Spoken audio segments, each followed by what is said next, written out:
ದಿಕ್ಕೆಟ್ಟ ಸರ್ಕಾರಿ ಆಂಗ್ಲ ಮಾಧ್ಯಮ ಶಾಲೆ ವಿದ್ಯಾರ್ಥಿಗಳು ಬರೋಬ್ಬರಿ 30,000 ವಿದ್ಯಾರ್ಥಿಗಳ ಬದುಕು ಈಗ ಅತಂತ್ರ.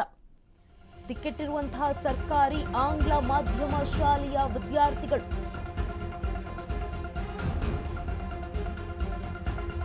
ಬರೋಬ್ಬರಿ 30,000 ವಿದ್ಯಾರ್ಥಿಗಳ ಬದುಕು ಈಗ ಅತಂತ್ರವಾಗಿರುವಂತದ್ದು. 1ರಿಂದ 7ನೇ ತರಗತಿಯವರೆಗೆ ಆಂಗ್ಲ ಮಾಧ್ಯಮದಲ್ಲಿ ಅಭ್ಯಾಸವನ್ನ ಮಾಡಿದ್ರು ಈ ವಿದ್ಯಾರ್ಥಿಗಳು. 8ನೇ ತರಗತಿಗೆ ಯಾವ ಮಾಧ್ಯಮದಲ್ಲಿ ಕಲಿಯಬೇಕು ಎಂಬ ಗೊಂದಲ ಈಗ ಮೂಡಿದೆ. 1001 ಆಂಗ್ಲ ಮಾಧ್ಯಮ ಪ್ರಾಥಮಿಕ ಶಾಲೆಯನ್ನ ತೆರೆದಿದೆ ಸರ್ಕಾರ. 7 ವರ್ಷವಾದರೂ ಕೂಡ ಆಂಗ್ಲ ಮಾಧ್ಯಮ ಹೈಸ್ಕೂಲ್ ಅನ್ನ ಆರಂಭ ಮಾಡಿಲ್ಲ. ಸರ್ಕಾರಿ ಹೈಸ್ಕೂಲ್ ಇಲ್ಲ, ಖಾಸಗಿ ಶಾಲೆಯನ್ನ ಸೇರಿಸುವುದಕ್ಕೆ ನಮ್ಮ ಕೈಯಲ್ಲಿ ಶಕ್ತಿ ಇಲ್ಲ. 7ನೇ ತರಗತಿಯಲ್ಲಿ 30,000ಕ್ಕೂ ಹೆಚ್ಚು ವಿದ್ಯಾರ್ಥಿಗಳು ಉತ್ತೀರ್ಣರಾಗಿದ್ದಾರೆ. 8ನೇ ತರಗತಿಗೆ ಪ್ರವೇಶ ನೀಡುವುದಕ್ಕೆ ಸಿದ್ಧತೆ ಮಾಡಿದ ಸರ್ಕಾರ ಆಂಗ್ಲ ಮಾಧ್ಯಮ ಪುಸ್ತಕಗಳ ಬೇಡಿಕೆಯನ್ನ ಕೂಡ ಈಡೇರಿಸಿಲ್ಲ. ಜೂನ್ ಅರ್ಧ ತಿಂಗಳು ಕಳೆದರೂ ಕೂಡ ಸೂಕ್ತ ನಿರ್ಧಾರವಿಲ್ಲ ಅಂತ ಆರೋಪ ಈಗ ಕೇಳಿ ಬಂದಿರುವಂತದ್ದು.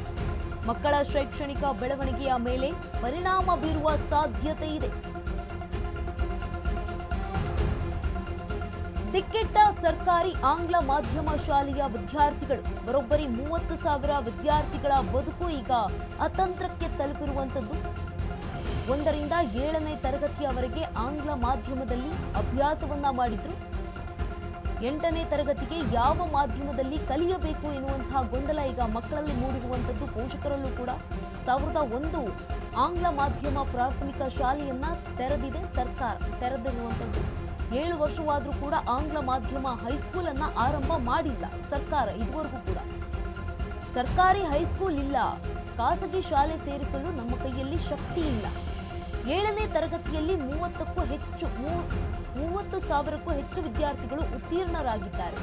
8ನೇ ತರಗತಿಗೆ ಪ್ರವೇಶ ನೀಡೋದಕ್ಕೆ ಇನ್ನೂ ಕೂಡ ಸರ್ಕಾರ ಸಿದ್ಧತೆ ಮಾಡಿಲ್ಲ.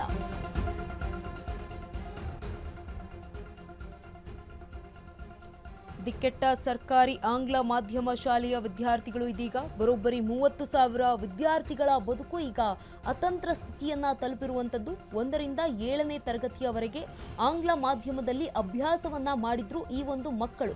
8ನೇ ತರಗತಿಗೆ ಯಾವ ಮಾಧ್ಯಮದಲ್ಲಿ ಕಲಿಯಬೇಕು ಅನ್ನುವಂತಹ ಗೊಂದಲ ಈಗ ಮೂಡ್ತಾ ಇದೆ.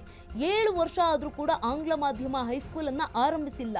ಸರ್ಕಾರಿ ಹೈಸ್ಕೂಲ್ ಅನ್ನ ಸೇರಿಸೋದಕ್ಕೆ ಆಗೋದಿಲ್ಲ. ಖಾಸಗಿ ಶಾಲೆಯನ್ನ ಸೇರಿಸೋದಕ್ಕೆ ನಮ್ಮ ಕೈಯಲ್ಲಿ ಶಕ್ತಿ ಇಲ್ಲ, ಹಣ ಇಲ್ಲ ಅಂತ ಈಗ ಪೋಷಕರು ಅಳಲನ್ನ ತೋಡ್ಕೊಳ್ತಾ ಇರುವಂತದ್ದು.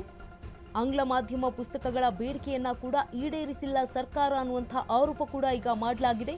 ಜೂನ್ ಅರ್ಧ ತಿಂಗಳು ಕಳೆದರೂ ಕೂಡ ಸೂಕ್ತ ನಿರ್ಧಾರವನ್ನ ಕೈಗೊಂಡಿಲ್ಲ.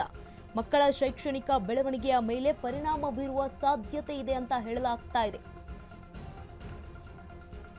ದಿಕ್ಕೆಟ್ಟಂತಹ ಸರ್ಕಾರಿ ಆಂಗ್ಲ ಮಾಧ್ಯಮ ಶಾಲೆಯ ವಿದ್ಯಾರ್ಥಿಗಳು ಬರೋಬ್ಬರಿ 30,000 ವಿದ್ಯಾರ್ಥಿಗಳ ಬದುಕು ಈಗ ಅತಂತ್ರ ಸ್ಥಿತಿಗೆ ತಲುಪಿರುವಂತದ್ದು. 1ರಿಂದ 7ನೇ ತರಗತಿಯವರೆಗೆ ಆಂಗ್ಲ ಮಾಧ್ಯಮದಲ್ಲಿ ಈ ಮಕ್ಕಳು ಅಭ್ಯಾಸವನ್ನ ಮಾಡಿರ್ತಾರೆ. 8ನೇ ತರಗತಿಗೆ ಯಾವ ಮಾಧ್ಯಮದಲ್ಲಿ ಕಲಿಯಬೇಕು ಅನ್ನುವಂತಹ ಗೊಂದಲ ಈಗ ಮೂಡ್ತಾ ಇರುವಂತದ್ದು.